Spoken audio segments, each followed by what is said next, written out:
Hey guys, hey guys, welcome to the Maestro Speaks, and this is Pillow Talk. Could you believe we're back again a second time? Yeah, what's up? How y'all doing out there? I'm so glad to be here, me and the wifey. We're gonna make it happen tonight. Alright? I know you guys been asking for us to come back, and we're back. So what you gonna say? What you gonna do when we come through? I don't know why it sounds like the Maestro speaks. Had too much coffee. I mean, he don't even drink coffee, so I don't know. But we are so happy that you are tuning in. We got a lot of positive feedback. You guys want us to come back on and do another show, so we are here. Yeah, we had to come back. We got a request from Linda Forbes. Linda Forbes. And she wanted us to speak about the topic of submission and what it means to submit to your spouse. And in the culture, in our culture over here in the Bahamas, when you use that word submit as a man around women, boy, look here. Women, all you see is their eye turn red. You all ever see somebody eye turn red and fumes start coming out their air like smoke? I can recall, boy. Listen now, the first time when I met the wife initially, and we girlfriend and boyfriend. I try to quote that scripture talking about the man is the head of the house of Christ, is the head of the church. And for some reason she had a little problem. I said, but baby, it's the scripture. You don't get mad at me. Get mad at Paul. Paul wrote that. I write that. And Paul is a Bible man. He was an apostle. So you need to throw rocks at him. I'm just telling you. But for some reason, she just had this issue pertaining to that particular thing about submission. But submission is not just you saying submit to me. Submission is actually you as a man acting in a certain type of way that is easy for a woman to submit. And as a matter of fact, we're supposed to submit one to another anyhow, as unto God, So she just had that issue, because in the culture they think submission is where you dominate. Oh, some people say, oh, I'm the boss and I'm the head of the house. You run that. No. Because guess what? If you do that, you can find yourself not just sleeping in the doghouse.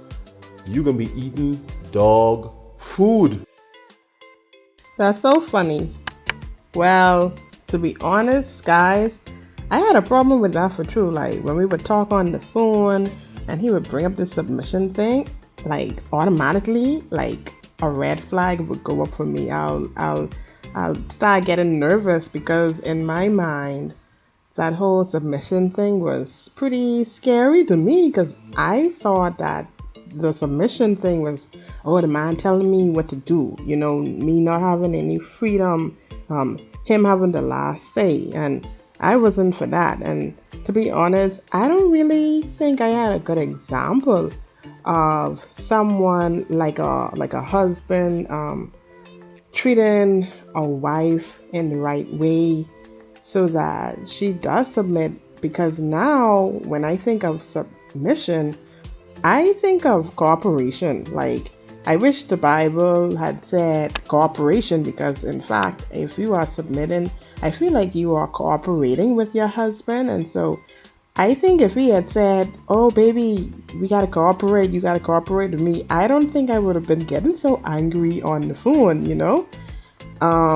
But and then to be honest, I think it all goes back to what he said in the last episode we had about the two histories coming together. Him having a history, him having his childhood. I had my childhood, and so I didn't really have a good example of that in my house because my dad wasn't around, and there's a point in time where he didn't treat my mom too right, and so I did not have a good example to go by. But now I see that submission to me means cooperate, cooperate with the man. And you know, what's so interesting? Like, if you know, look for example, look at this example. God is our heavenly Father, right? He takes good care of us. It is very easy for us to submit to Him. He doesn't stand over us with a big stick saying, "Worship me, worship me, or I'll do this." No, no. We say, "Whosoever will." So God, even though He can do that, and He's all powerful, because He is so awesome at His job as being God, we automatically submit to Him. So when a man is so good as a man, and he does and he acts like God rather than just talk God, it's easy for the woman, and the woman will just fall right in line. He don't have to say anything. He just has to be the man that God has intended him to be. And a man's supposed to be gentle in his house. Gentle, you know. He can be loud outside, you know. But once he in that house with his family, he's supposed to be gentle, because a soft word turneth away wrath, but grievous words stir up anger. So fellas, listen to me. Take it from me. If you want your wife to cooperate with you, cooperate with her. You understand? Treat her with grace. You understand? Make her feel comfortable. And the best form of communication with a woman, what I've learned as a man in marriage, is non-verbal. A woman wants you to listen to her. She wants you to be that listening ear. That's why God gave you 2 ears and 1 mouth. So you shut your mouth up and you listen to that woman. When you listen to that woman, then you calm the raging sea. And then you can say, "But baby, you know, I didn't like such and such, or I think such and such." See, once you give a woman your ear, she gives you her heart. I'm going to say that again. Once you give a woman your ear, she gives you her heart. Boy, that's so true. Because if I am hurting, right? Let's say something happened to me, right? And I just want him to listen to me. Like, you know, I don't want him to try to solve my problem. Don't try to solve my problem. Just listen. Let me get it out. You know? Sometimes I tell him, "Listen, this thing just happened, so I'm not going to get over it right away. So don't expect me to get over it right away. I gotta process this. I have to deal with it. You know, I have to deal with my emotions." And so I might go on, and you know, women, you know how we go. We go round and round the mountain, round and round the mountain. But you're just trying to get it out. You're trying to release it all. And that is why you call Susie, you call Jackie, you call Mary, and you just saying the same story over and over, you know, but for some reason, they're making you feel better just expressing yourself. Now, there is a point where, you know, you can't talk about it anymore, because then it turns into stress, because you're not letting it go. You're not letting the issue go. So there's a point where you can like talk about it, but then when you see it turn to every time you talk about it, you feel the pain of it, then hey, it's time to stop talking about it. Yeah, but you know what I've understood too, and we're talking about submission, right? Okay, like I said, we submit to God because He off the chain, right? When we go to God in prayer, we go to Him speaking. You don't really hear Him with a deep, loud voice saying, "Okay, you're coming to me. What do you have?" No, God don't really. He don't say nothing. He could, you know, He will shake the whole universe if He start speaking to you and you get scared. So, what God does, even though He's that awesome, He takes time out of His busy schedule and He pays close attention to everything you're saying. So this is what guys have to do. You have to act like God in that respect. When the woman comes to you, you take time out of your busy schedule as a man and you humble yourself to her needs, and then you listen to her. Because I had a serious problem in the first part of our marriage, and even up in the middle part when it came to the listening part, And I sometimes even now. and well, yeah, that's true. Cause I ain't perfect, you know. Amen. I'm a work in progress, just like you, boss lady. Amen. Amen. You see, we fighting on the pillows tonight. See, we fighting on the pillows tonight. Anyway, go on, go on. We need to call this show Pillow Fight with your host. Anyhow, yeah, we get crunk in there, you know. Oh Lord. Laughter is medicine. That's another thing about marriage. Oh, and I almost got ahead of myself because we was almost putting spice in the marriage. But anyhow, you listen to the woman, man, fellas. And if she asks you your opinion now, that is when you speak. Because the maestro don't speak. I had to learn it. Just try my best to shut up. And I would fight because you wouldn't just solve the problem. I like, woman, let me just fix the pussy, man. We are contractors and builders by nature. We want to fix things. But the women, no, they're like, no, don't fix it. Just listen to me. Which is very interesting to me. Trying to figure that out. Hey, it is what it is. That's how it is. Yeah, but when you listen, right? Remember, don't be looking all around the room, and don't be walking off, and don't be trying to fix this and fix that. Like, tune in, man. I have that problem. Hint, hint. Sometimes, But anyway, we ain't gonna kill him tonight, people. Please, I want to live. Yeah. Boy, I have to be. I don't know how much times I say I have to be honest in this show tonight. I must even say that about 10 times. I have to be honest. But real transparency, y'all. I didn't feel like recording for this one because, there has been some things happening in my private life that has been bothering me, and I said, boy, I really want to be a fake, but when doing this right now, it really boosts my mood. So I'm glad I'm recording now and chatting with you guys and giving some good advice and spilling the tea. People will say spilling the tea. Yeah, so I am glad I'm doing it. But let's talk about something else. I had a lot of topics in my head, I wanted to talk about. Boy, let's talk about money. That's a juicy topic. Money. Boy, I remember these words coming from you know who? The fellow on the pillow next to me. Who that is?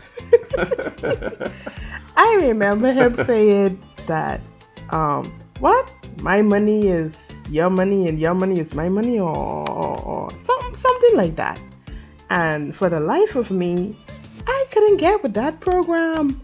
And I think I need a translator for those words because I think the intention behind the words is good, but my ears can't hear that too good. Because some of you know I'm a teacher, and so right away I start thinking, boy, that's the Bahamian kind of phrase, boy. You don't be in the classroom with me teaching them children. So what you talking about? But my money is your money and your money is my money. But y'all, how do y'all handle that in your relationship? For those listening who are husband and wife, I really would like for you to comment. Down below when you see this video is, I guess, posted. You could just leave a comment because I'm curious to see how that dynamic works in your relationship. But for the most part, the whole financial thing is a big problem in marriages, I think. Learning that balance, because some houses, they believe in, okay, I handle all of this and you handle all of that, and then others are like, let's put all the money together. But I don't know what Maestro Speak say. Hey, let me tell you what Maestro Speak say. And I had to learn I had to learn this, You know, if you claim to be the man, right? If you say you're the man, that's a serious thing. Like I say, it ain't just a talk. See what happens, right? In marriage, and I know I can get a lot of rock thrown at me from the fellas, but I really could care less. But this is the reality here. Your money as the man is yours and the house. It belongs to you and the house. The woman's money is hers. And if she feel like giving you a portion out of that, hey, that's cool. Now I would say this though. A prudent wife would want to see the house built up. And of course, in these economic times where the cost of living is going higher and higher, if the fella ain't no millionaire, or he ain't, if he's like middle class or whatever have you, he can need some assistance as it relates to the financial situation. However, it don't matter. The rules are the same. The man, listen to me, y'all, and this is the truth. The man's supposed to handle all the bills. And if the woman wants to assist and she's assisting, that's a plus for him. And guess what? You need to keep quiet, and you need to thank God if you got a good woman who willing to part with her money and say, baby, okay, I know we doing this X, Y, but our money is her money, because a woman see, I learned from Miles Monroe. He said something very deep. He said one time, he said, a woman, she don't wanna have to go to work. Because a woman's job ain't really to go to work, Now, if she goes to work, that should be because she wants to go, not because she has to go. Because that's a different level of pressure. A man, according to the Bible, he told the man to work. He told Adam to work. So if a man ain't working, he jerking. I trying to rhyme. If a man ain't working, it's a problem. Because built in a man is the ability to want to have, a real man is the ability to want to have something, and the ability to want to take care of his family. And we talking about all the bills. Now at this time, me and my wife, we bring the income to the table. You understand? But I wanna work her out of a job eventually where she don't have to work. Now if she won't work, that's on her, but she shouldn't have to work. And that's my mentality at this particular time. Yeah, and I don't think we mean persons who have lost their jobs because of the whole pandemic going on. Of course not, because there are many men who don't have a job right now, and who circumstances beyond their control, they cannot pay the bills, and things like that. So that's a special case. And Maestro over here, he has some strong points on that issue about the men paying all the bills. Hey, if he won't pay all the bills, that's fine. In the future, that's fine. But knowing me, I would feel, I don't know, I would feel kind of like, oh, I should at least do something. I guess I'll feel, I don't want to say sorry, but I would feel like, Lord, at least you could do something, Vanessa. So he has strong opinions about that. They might be different from mine, but that's his opinion, and you have to respect each other's opinion. But I want to talk about how y'all been making it during this COVID-19, in terms of being stuck in the house with your spouse. Y'all had any quarantine quarrels? Boy, because in this household, the quarantine quarrel meter, it wasn't high, but it wasn't low. Because when you're stuck with each other, and we don't have no mansion size house, And so our house is, small for now. And it seems like when I have a problem with hubby over here and I want my space, I couldn't get away from him, y'all. I would go into the kitchen, he would come into the kitchen. I would go into the room, he would come into the room. Only place left for me to go is the roof, but I don't want to go on the roof. So I think communication is so important because during these times, being stuck in the house with each other, if your communication level doesn't improve, I don't know what to say. See, y'all will know, right? Why we live in a small house? That was strategic. Cause see, I don't want you to get away from me. You ain't got nowhere to run. That's good for you. You want to run from me? Hey, I want to be omnipresent. Wherever you go, I want to be there. So ain't nobody escaping nobody. Cause then you can rub and buck up and you understand. And if your breath stink, you know how that go. If your breath stink, boy, listen, you can't escape it. but quarantine quarrels are that's something you should have on a shirt. I think that'll sell out.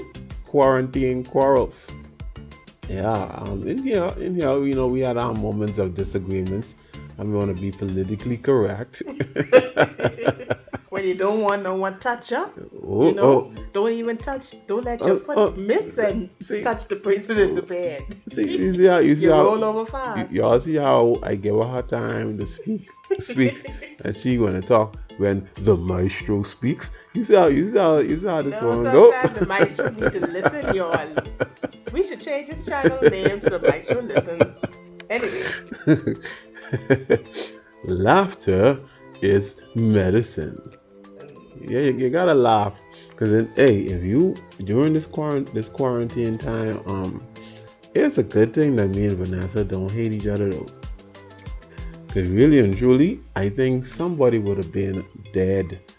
Like if you know them people who marriages were already hanging on by a thread before the corona, boy, you can imagine what headache and hell they was going through. But see, me and Vanessa genuinely love one another. And things we've been married 14 long years, Why you say long? You should say sweet age. 14 sweet years. Say long. No, I'm looking at it from, because a day with her is like 1,000 years to me. That's how I look at it. You must be tired. Oh, laughter, people, laughter. You must laugh at yourself. You gotta laugh during this quarantine time. Even as husband and wife, you're not gonna have a perfect marriage all the time. You're gonna wake up, like I said, your breath can be stinking, all that. And then you gotta get over that hump. Us looking at a face. Okay, you imagine you sleeping, right? You turn over. Let's just say you had a nightmare. And when you wake up and then you see the person looking all strange because they got that morning face. So you going from a nightmare to a daymare. Y'all fellas ever had a daymare? A daymare. Anyhow, but yeah, it's fun. Marriage is fun, man. Marriage is fun. It's what you make it. And it's like a bank account. Somebody told me marriage is like a bank account. You cannot withdraw what you do not deposit. So if you just only trying to build the thing, because a marriage is an institution, it's like something that needs to be fed. It's like a baby, initially, and it grows or it dies. So you have to feed it with the right ingredients and the right things so that it can work. It's not easy being married, and a lot of people have the opinion that when they get married, all their problems gonna go away. But I must warn you, when you get married, you're either marrying another person's problems, or you're gonna be marrying a solution. Because people come with all kind of baggage from past experiences, so you gotta deal with all of that. That's the thing, you gotta deal with all of that. That's all I gotta say about that. Okay, guys, we are at the end here. Man, look here. It was good hanging out with y'all, and we hope y'all come back again. Who knows? Maybe we'll talk about the time Maestro broke up with me. Y'all want to hear that? Anyway, come back again Friday for another episode of Pillow Talk. Bye.